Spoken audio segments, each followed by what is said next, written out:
والشمس وضحاها والقمر إذا تلاها والنهار إذا جلاها والليل إذا يغشاها والسماء وما بناها والأرض وما طحاها ونفس وما سواها فألهمها فجورها وتقواها قد أفلح من زكاها وقد خاب من دساها كذبت ثمود بطغواها إذ انبعث أشقاها فقال لهم رسول الله ناقة الله وسقياها فكذبوه فعقروها فدمدم عليهم ربهم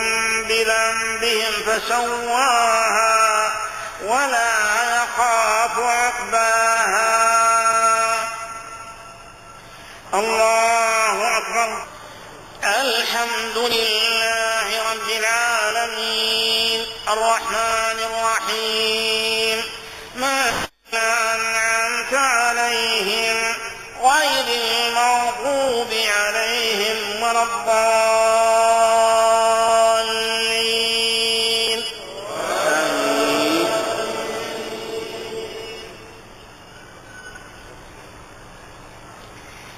إذا زلزلت الأرض زلزالها وأخرجت الأرض أثقالها وقال الإنسان ما لها يومئذ تحدث أخبارها بأن ربك أوحى لها يومئذ يصدر الناس أشتاتا ليروا أعمالهم فمن يعمل مثقال ذرة خيرا يره ومن يعمل مثقال ذرة شرا يره.